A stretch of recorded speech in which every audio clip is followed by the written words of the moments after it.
तो दोस्तों, आपने जो कल मैंने चार्ट भेजे थे होपफुली सब देख लिए होंगे।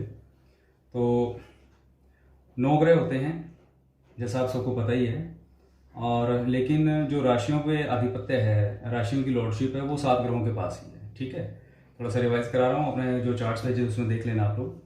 तो जैसे सबसे पहले सन हम लेते हैं, सीक्वेंस वाइज लेंगे, यही सीक्वेंस आपको याद रखना है। सबसे पहले सूर्य है सन, फिर मून यानी चंद्रमा, फिर मार्स यानी मंगल, मरकरी यानी बुध, जुपिटर यानी बृहस्पति जिसको आप गुरु भी बोलते हैं, वीनस यानी शुक्र, और लास्ट में सैटर्न जिसे आप शनि कहते हैं। तो ये सीक्वेंस आपने याद रखना है। राहु और केतु वो 2 प्लैनेट जरूर हैं, लेकिन उनकी कोई राशियां नहीं है। ठीक है, सूर्य की राशि होती है 5 नंबर राशि। मैंने नंबर्स लिख दिए हैं, आप चार्ट के अंदर अपना नाम याद रखेंगे। सूर्य की 5 नंबर राशि है, कौन सी राशि होती है बताइए जरा। ठीक है, जिसको याद है अच्छी बात है, लियो। इंग्लिश में हम उसको बोलते हैं लियो, हिंदी में बोलते हैं सिंह। ऐसे ही 4 नंबर है अभी कर्क राशि यानी कैंसर। मार्स की 2 हैं, 1 नंबर कौन सी होती है एरीज, 8 नंबर स्कॉर्पियो यानी मेष और वृश्चिक। बुध की 2 होती हैं, 3 और 6। 3 कौन है मिथुन राशि जेमिनी, 6 नंबर वर्गो यानी कन्या। जुपिटर की 2 हैं, 9 और 12। 9 पे कौन है धनु सेजिटेरियस, 12 पे कौन है मीन जिसको पाइसिस बोलते हैं। वीनस की 2 और 7। 2 पे कौन है भाई टॉरस यानी वृष राशि। 7 पे कौन है लिब्रा यानी तुला राशि। सैटर्न की 2 है, 10 और 11। 10 पे कौन है मकर राशि, ठीक है कैप्रिकॉर्न। 11 पे कौन है कुंभ राशि, कुंभ माने एक्वेरियस। तो इस तरीके से आपने ये स्क्रीनशॉट ले लो या जैसे वैसे चार्ट के अंदर दे रखा है मैंने, जैसे भी रहे, लेकिन आपको सीक्वेंस याद रखना है, प्लैनेट्स का याद रखें और उनकी राशियों को नंबर्स के हिसाब से याद रखें। ये मैं बार बार बोल रहा हूं क्योंकि कुंडली में आपको जो चार्ट मिलता है उसके अंदर आपको नंबर लिखे होते हैं, नंबरों से आपको राशियों को पहचानना होता है। ठीक है, ग्रहों के तो नाम लिखे होते हैं।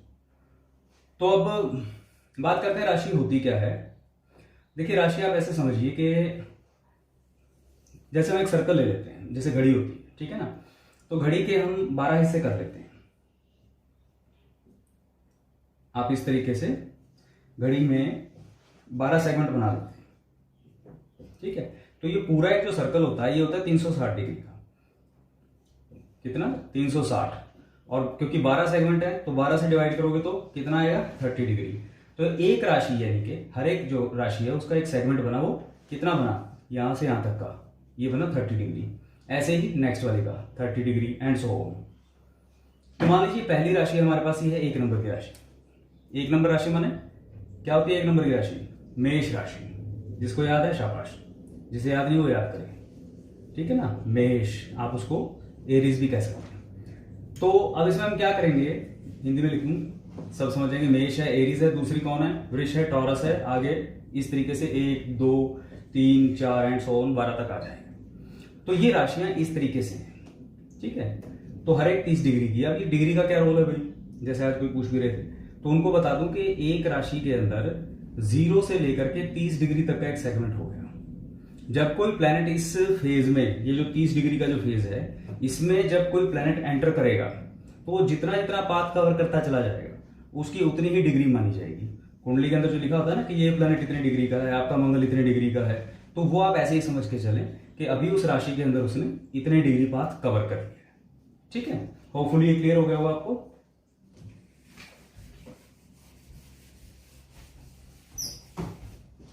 चलिए अब नेक्स्ट बता रहा हूं मैं, ध्यान से सुनिएगा कि राशियां तो ये हो गई, प्लैनेट्स हो गए, डिग्री भी समझ में आ गया। अब जो कुंडली बन रही है, कुंडली के जो हाउसेस होते हैं वो कैसे सेट हम करते हैं, ठीक है ना। जैसे कुंडली आपने ऐसे देखी होगी, ये चार्ट बनता है, ठीक है। तो आपने ऐसे खाने बने हुए देखे होंगे, ठीक है। ये अपना नॉर्थ इंडियन स्टाइल है, साउथ इंडियन भी बताऊंगा अभी। तो जिस समय आप पैदा होते हैं उस टाइम में आपकी ये जो मेन चीजें हैं कुंडली के लिए वो ये जरूरी होती है। सबसे पहले बोलते हैं क्या, आपका डेट ऑफ बर्थ होना चाहिए, आपका टाइम ऑफ बर्थ होना चाहिए, आपका प्लेस ऑफ बर्थ होना चाहिए, ठीक है ना। तो ये तीनों चीजें आपकी बर्थ के हिसाब से चाहिए। DTP ऐसे याद रख लें, date of birth, time of birth, place of birth. अब इसके बेसिस पे क्या होगा, यानी जिस दिन, जिस समय, जिस स्थान पे किसी का जन्म होता है, उस टाइम पे अब धरती पता है आपको गोल गोल घूमती है, किसके, सूर्य के सारे प्लैनेट घूमते हैं, खुद भी घूमती है वो। तो ये असेंडेंट, ये राशि डिसाइड कैसे होती है, थोड़ा सा साइंटिफिक समझिएगा। सूर्य अपनी जगह ही रहता है। प्राचीन समय में माना जाता था कि धरती सेंटर पे है, बाकी सारे ग्रह उसके चक्कर लगा रहे हैं, ठीक है। लेकिन हकीकत यही है कि ऋषियों ने भी समझाने की कोशिश की, लेकिन नहीं कोई समझा, वो अलग बात है, कि सेंटर पे हमेशा सन ही रहेगा, वो फिक्स है। अर्थ इसके चारों ओर चक्कर लगा रही है, ये मान लीजिए अर्थ है आपकी, ठीक है। यहां पे ये अर्थ जो है, तो ये अपनी धुरी पे भी घूम रही है, साथ साथ ये तो चला ही रही है। तो अपनी एक्सिस पे ये एक दिन में 24 घंटे में एक पूरा एक चक्कर लगा लेती है, ठीक है ना। एक पूरा एक चक्कर एक दिन में लग गया। तो सुबह जिस टाइम सनराइज होता है उस दौरान अर्थ का, अब यही इसके चारों ओर ये जो राशि वाले मैंने सेकंड बताया था, आप वो 12 बना लो, ठीक है। अब सुबह जिस टाइम सनराइज होगा उस टाइम सन के सामने अर्थ का जो फेस होगा, यानी जो राशि का सेगमेंट होगा, वही यहां पर लिखा जाएगा, वही आपका लगन होता है, ठीक है। इतनी टेक्निकलिटीज में जाने की आपको जरूरत नहीं है, क्योंकि आजकल तो ऐप्स आ गई हैं। तो मैंने जैसे बोला भी, कोई ऐप आप डाउनलोड कर सकते हो। ये तो ज्यादा गणित में पहले पढ़ते थे लोग, लेकिन थोड़ा आपकी बेसिक जानकारी के लिए होता कैसे डिसाइड है कि सुबह सनराइज के टाइम पे राइजिंग साइन जो होगा, जो राशि सूर्य के सामने होगी, वही आपका सूर्य का उस टाइम का लगन होगा। या जिस टाइम पे आपका जो जिसका जन्म होगा, अर्थ की जो राशि उसके सूर्य के सामने आ जाएगी, उसका वही लगन कहलाएगा। तो मान लीजिए सुबह किसी का, या जिस टाइम पे भी किसी का जन्म हुआ, उस टाइम यहाँ जो राशि चल रही थी और जितने डिग्री से गुजर रही थी यहां से यहाँ, तो वही उसका लगन माना जाएगा। उस टाइम पे मान लेते हैं कि अगर मेष राशि चल रही है, यानी कि एरीज है, तो यहां पर हम पहला, ये फर्स्ट जो खाना होता है ये होता है, ठीक है। इसका मैं चार्ट शेयर करूंगा। इसी को हम लगन बोलते हैं, इसी को हम असेंडेंट बोलते हैं, लगन कुंडली। तो पहला नंबर एक यहां लिखा है। अब ये नॉर्थ इंडियन स्टाइल है ना, आपने एंटी क्लॉकवाइज चलना है। तो जैसे जो भी राशि लगन के टाइम पे डिसाइड हुई वो यहां लिखी जाएगी, उसका second, third, fourth, fifth, six, 7, 8, 9, 10, 11 और 12, ये इस तरीके से आपके 12 खाने पूरे हो जाएंगे, ठीक है। तो ये जो नंबर लिखे हुए हैं ये आपकी राशियां हैं। फिर उसके बाद उस दिन उस राशि में, किस राशि में कौन प्लैनेट बैठा है, वो सब लिखे जाएंगे। तो आपको तो खैर कुछ नहीं लिखना है, क्योंकि आजकल ऐप है, खाली उसमें अपनी डिटेल डालनी है, अपना date of birth, time of birth, place of birth, वो अपने आप आपको बना के दे देगा। मुद्दा ये है कि अपना जो पर्पज चल रहा है ये सब बेसिक क्लास का, वो ये कि आप लैंग्वेज को अंडरस्टैंड कर लें। कि जब ये बोला जाता है कि भाई आपका वो ग्रह उस हाउस में बैठा है, उस हाउस में बैठा है, तो 8th में बैठा है, 10th में बैठा है, तो आप ये लैंग्वेज को समझ लें। जब किसी राशि की बात करेंगे तो उसको समझ लें, ठीक है। तो इसका मैं चार्ट आपको भेज दूंगा कि ये फर्स्ट हाउस है, सेकंड, थर्ड, फोर्थ, फिफ्थ, इस तरीके से। और ये नंबर वेरी भी कर सकते हैं, लेकिन हाउसेज यही चलेंगे। जैसे मान लीजिए फर्स्ट हाउस ही है किसी का, ये सेकंड हाउस ही चलेगा हमेशा, लेकिन उसका लगन जो है वो हो सकता है कि सिंह लगन हो, तो यहाँ 5 नंबर लिखा मिलेगा, यहाँ 6 नंबर हो जाएगा, यहाँ 7 हो जाएगा। ये चीजें ऐसे चलेंगी। लगन के हिसाब से आपने काउंटिंग करनी है, हाउस उसी तरीके से काउंट करने, ये फर्स्ट है, सेकंड है, थर्ड है, फोर्थ है, फिफ्थ है, ठीक है। इनके क्या मायने होंगे वो डिस्कस करेंगे। एक और बात शॉर्ट में बता दूं, ये जैसे राशियां थी, हर एक ग्रह की कोई ना कोई उच्च या नीच राशि होती है, मूल त्रिकोण भी होती है। मूल त्रिकोण पे बाद में बात कर लेंगे, थोड़ा टेक्निकल इशू है। मेन जो जरूरी चीज है वो है उच्च नीच की। उच्च नीच कुछ नहीं होता है, पोजीशन होती है प्लैनेट्स की। हर एक प्लैनेट की कुछ ना कुछ उच्च नीच राशि जरूर होगी। जैसे हम सूर्य की बात करते हैं, चार्ट मैंने दे रखा है आपको, तो सूर्य का एग्जाम्पल दे रहा हूँ। तो सूर्य की जो उच्च राशि है वो है 1 नंबर की, और नीच राशि है 7 नंबर की। अब इसका मतलब आप समझिए कि ये अर्थ की एक पोजीशन होती है विद रिस्पेक्ट टू सन। जिस टाइम पे सन की हम कहेंगे कि वो मेष राशि में है, बेसिकली अर्थ घूम रही होती है उस टाइम मेष राशि में, तो वो ऐसी पोजीशन है कि सूर्य जो है ऊपर अपीयर होता है, ठीक है ना। ये पोजीशन है, ये ऐसे होते हैं, आप समझिए ये यूं ऑर्बिट्स ऐसे होते हैं। तो अगर ये हिस्सा ऊंचा है 1 नंबर, तो 7 नंबर ये नीचा होगा, ठीक है। तो पोजीशंस हैं, उसको लोगों ने थोड़ा ज्यादा सिर्फ ये समझ लिया कि कोई ग्रह उच्च का बैठा है तो बड़ा अच्छा हो गया, नीच का बैठा है तो खराब हो गया। ऐसा नहीं है। कुंडली में परिस्थिति के अनुसार उच्च का ग्रह भी नुकसान कर सकता है और नीच का ग्रह भी बहुत फायदे कर सकता है, ठीक है। बहुत सारे एग्जाम्पल हैं, डिस्कस करेंगे आगे एडवांस में अगर आप लोग जाएंगे तो, ठीक है। तो फिलहाल ये आप लैंग्वेज समझें कि राशियां क्या हैं, ग्रह क्या हैं और किन हाउसेस का क्या मतलब है, और इस तरीके से। तो उच्च और नीच राशियां होगी पोजीशन के हिसाब से। जो उच्च होती है बिल्कुल उसके ऑपोजिट ही उसकी नीच राशि होती है। बेसिक सी बातें हैं, और अगले 2-3 दिन में हम और छोटे छोटे वीडियो बना के डिस्कस करते रहेंगे। आप लोग अपनी जो क्वेरीज हैं वो वीडियो ऑडियो या जो चार्ट में भेजता हूँ उसको देख करके समझ करके अपनी वो क्वेरीज फिर इकट्ठा डाल दिया करें आप लोग। फिर सबकी जब 2-3-4 घंटे के दौरान क्वेरीज इकट्ठी हो जाएंगी फिर उनको आंसर करने की कोशिश करेंगे। ठीक है, चलिए, महादेव कृपा करें। होपफुली दोस्तों सबने ऐप डाउनलोड कर ली होगी। तो कोई भी एस्ट्रोलॉजी ऐप हो सकती है, जैसे अभी मेरे पास ये है अपना, मैं आपको इसका एग्जांपल दे रहा हूँ। एस्ट्रोलॉजी वाली ऐप जो है एस्ट्रोलॉजी एंड हॉरोस्कोप। तो जैसे आप इसको ओपन करते हैं तो ऐसे आपके सबसे पहला जो चीज़ आती है सामने, वो आप उसमें एक बार नंबर रजिस्टर करना पड़ता है, वो कर लीजिएगा। उसके बाद ये फिर रेडी टू यूज़ हो जाएगी। ऑफलाइन चलती है हमेशा। बाकी जो भी ऐप आप खोलते हैं तो सबसे पहले एक ये पेज आता है। ठीक है, तो आपको अपना कुंडली में डिटेल कैसे चेक करना होता है, तो जो बेसिक चीज़ें अभी तक सीखी हैं वो कैसे आप अप्लाई कैसे करोगे, वो लैंग्वेज अंडरस्टैंड करना। ठीक है, तो सबसे पहले आप जेंडर सेलेक्ट कर लें, मेल फीमेल जो भी है। ठीक है, मान लीजिए मेल है तो यहाँ नाम भरते हैं आप। ठीक है, आप यहाँ पे नाम भरेंगे, जो भी नाम XYZ ABC हो गया। यहाँ पे आप डेट ऑफ बर्थ भरेंगे। जैसे जैसे आप इसको क्लिक करेंगे, जैसे डेट कुछ भी है तो वो आ जाएगी। उसमें मान लीजिए आप, मैंने किसी का भरना है 24 भरना है तो वो 24 आ गया, फिर अगले पे चला जाएगा। 08 हो गया, कोई भी मंथ है इस तरीके से, और जो साल भरना मान लो वो आ गया। ठीक है, इसके बाद आप टाइम पे आ जाएँ। नीचे जो भी वो टाइमिंग होगी, मान लो कोई सुबह 8 बजे हुआ है तो सुबह का आप 8 AM 08 कर दें। रात के 8 बजे हुआ तो मान लो आपने क्या कर दिया यहाँ पे, रात के 8 होते हैं 20।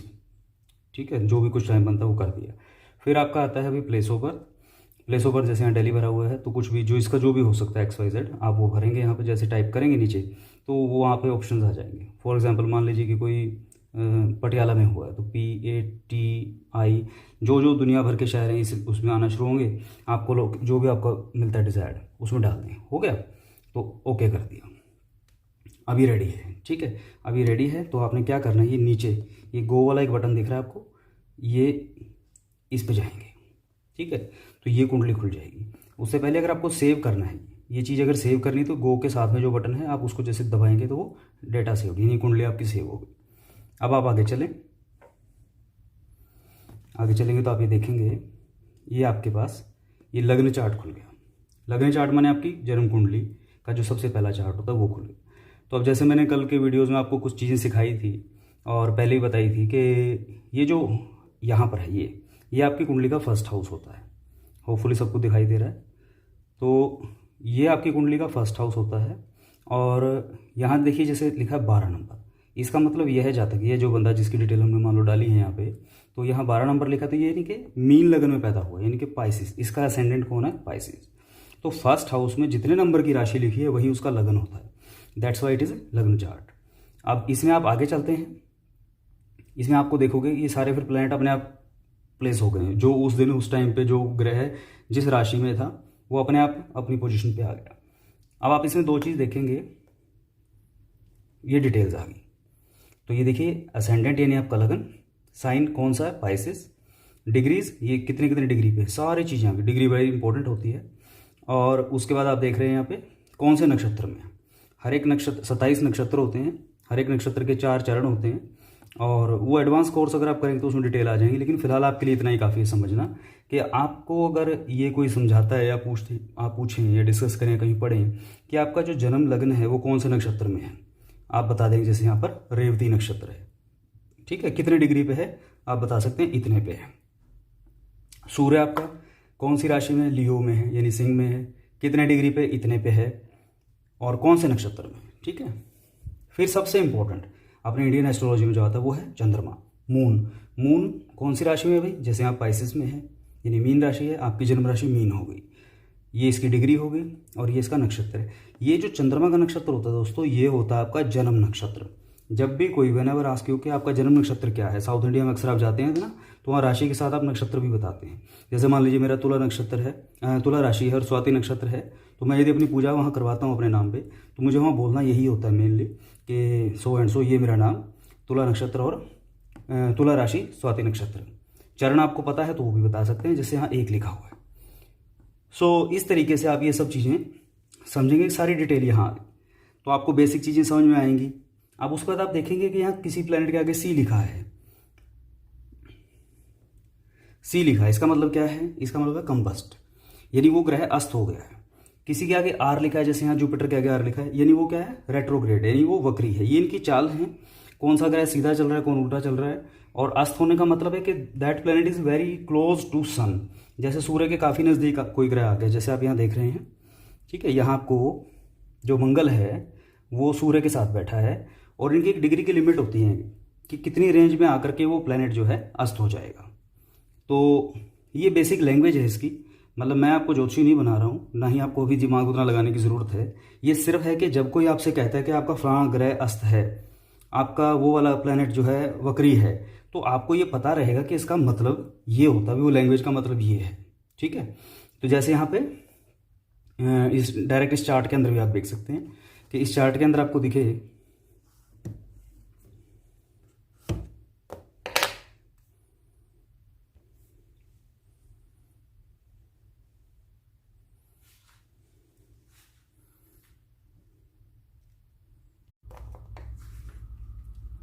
तो जैसे मैंने बताया आपके लिए कि ये आपकी जो चंद्र राशि होती है ये सबसे महत्वपूर्ण होती है, क्योंकि जितने भी ग्रहों के गोचर हैं वो सब इसी से काउंट होते हैं, और जन्म दशा भी आपकी इसी से स्टार्ट होती है, जिसको महादशाएं बोलते हैं। मैं बताऊंगा अभी क्या चीज़ है वो।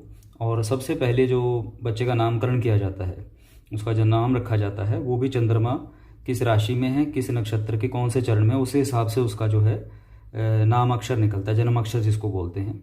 आजकल तो खैर लोग थोड़े ज़्यादा एडवांस हो गए हैं, वो अपने हिसाब से रख लेते हैं, लेकिन पहले प्रॉपरली अपने इंडिया में वैदिक कल्चर में नामकरण संस्कार हुआ करता था। ठीक है, तो ये बाकी डिटेल चीज़ें वो कभी एडवांस आप कभी ज्वाइन करते हैं तब आपको समझ में आएंगी। फिलहाल मैं जो बता रहा हूँ मेन चीज़ें, तो इस तरीके से आपको पता लग गया कि आपकी जन्म राशि क्या है, आपका जन्म नक्षत्र क्या है। ठीक है, तो जहाँ भी उसकी ज़रूरत होगी, मैच मेकिंग में ज़रूरत होती है, कहीं और होता है, तो वहाँ पर काम आती हैं सब चीज़ें। और अपने लिए शुभ या अशुभ नक्षत्र काउंट करने हैं तो वो भी वहीं से काउंट होते हैं। तो जन्म नक्षत्र का बड़ा इंपॉर्टेंट रोल है वो, लेकिन वो एडवांस में सिखाया जाएगा, यहाँ नहीं। उसके बाद ये अस्त जो ग्रह है या वक्री ग्रह है उसका मैंने बता दिया है, तो उसके हिसाब से आप चलें। अस्त माने यही है कि जैसे ये सूर्य के साथ जब कोई ग्रह काफ़ी क्लोज आ गया, जैसे ये मार्स है, जैसे मंगल है, तो ये काफ़ी क्लोज है सूर्य की, 60 डिग्री है, इसकी 22 डिग्री है, आप देख रहे हैं यहाँ पे। तो ये कंबस्ट हो गए, इनकी डिग्री की रेंज होती है कि कौन ग्रह कितने पे आके अस्त होगा। लेकिन अब जैसे यहाँ पे आप देख रहे हो कि बुध भी साथ में बैठा है, लेकिन वो सूर्य की उस डिग्री वाली रेंज से, अस्त वाली रेंज से बाहर निकल गया, इसलिए वो अस्त नहीं है। ठीक है, तो ये आपने बेसिक सी चीज़ें अपनी रीडिंग समझ ली। यहाँ पर आपने अपना सूर्य से लेकर के ये आप आ जाइए केतु तक, यही आपके लिए मैटर करते हैं, इन्हीं को जानना समझना ज़रूरी होता है। बाकियों की इतनी बहुत दृष्टि नहीं है, क्योंकि वो काउंट ही नहीं होती, उनका टाइम बहुत बड़ा होता है और एक जीवन काल में पॉसिबल ही नहीं है उसको भोगना। तो ये चीज़ थी। दूसरा, जैसे एक बेसिक सी मैंने बात कही थी कि आपको बेसिक चीज़ें आ जाएंगी समझ में। अभी आपने कुंडली बना ली, मीन लगन की कुंडली है, तो अब मैं जो बेसिक लैंग्वेज यूज़ करता हूँ वो बता रहा हूँ कि जैसे इसमें चंद्रमा लगन में बैठा है, तो चंद्रमा कौन है अभी? चंद्रमा इसका, चंद्रमा की राशि कहाँ है? देखो 1 2 3 4 5, 5वें घर में, 5th हाउस का मालिक है ये जो लगन में बैठा है, तो ये 5th हाउस का लॉर्ड हो गया। तो इस तरीके से आपने चीज़ों को समझना है। जैसे इसके आगे 5th के बाद 6th हाउस है, 6th हाउस में सिंह राशि है, उसमें सूर्य बैठा है, बुध बैठा है, मंगल बैठा है। तो मंगल यहाँ कौन है भाई? मंगल यहाँ 9th हाउस का लॉर्ड है जो वहाँ बैठ गया। अच्छी बुरी बातें बाद की कहानी, लेकिन आपको प्लेसमेंट समझाने के लिए मैं बता रहा हूँ। ठीक है, शनि है जैसे 11वें घर में बैठा है, अपनी राशि में बैठा है, ठीक है, लेकिन रेट्रो होके बैठा है वक्री, इस तरीके से। ये आपका 12th हाउस में बृहस्पति बैठा है। इस तरीके से आपने हाउसेज और कौन किस घर का मालिक होकर के कहाँ बैठा है ये चीज़ें समझनी है। ठीक है, जैसे अब उच्च नीच की बात है, जैसे यहाँ पर शुक्र जो है ये 7th हाउस में नीच का हो गया। क्यों होगा नीच का? कल क्या बताया था मैंने कि वो कन्या राशि में, वो वर्गों में नीच का हो जाता है, इसलिए। फर्दर आप चलेंगे, अब आपको दशा चेक करनी। ये देखेंगे जैसे लगन चार्ट था, उसमें आप नीचे आएंगे इसी ऐप के अंदर, तो आप ये देखेंगे ये जो लिखा है जैसे Y120, या जिस भी ऐप में आप जाएंगे दशा काउंट करेंगे, वहाँ से दशा वाला बटन दबा दिया, ये दशाएं आ गई। ठीक है, कि किसकी कौन सी महादशा चल रही है। विंशोत्तरी महादशा कोई हम फॉलो करते हैं, बाकी बहुत टाइप की होती हैं। तो जिसकी जो भी दशा चल रही मान लीजिए, तो उसके हिसाब से आपको काउंट करना है कि किसका क्या है। मान लीजिए अब ये शनि की चल रही है इस टाइम के अंदर, तो हमने शनि को देख लिया, तो फिलहाल शनि में ये डेट देखोगे आप, ठीक है, इतने से इतने टाइम तक ये रहेगा। तो जिसका जो देखना, दशा, महादशा, अंतरदशा, आगे आगे क्लिक करते चले जाएंगे, वो चीज़ आपको पता लग जाएगी।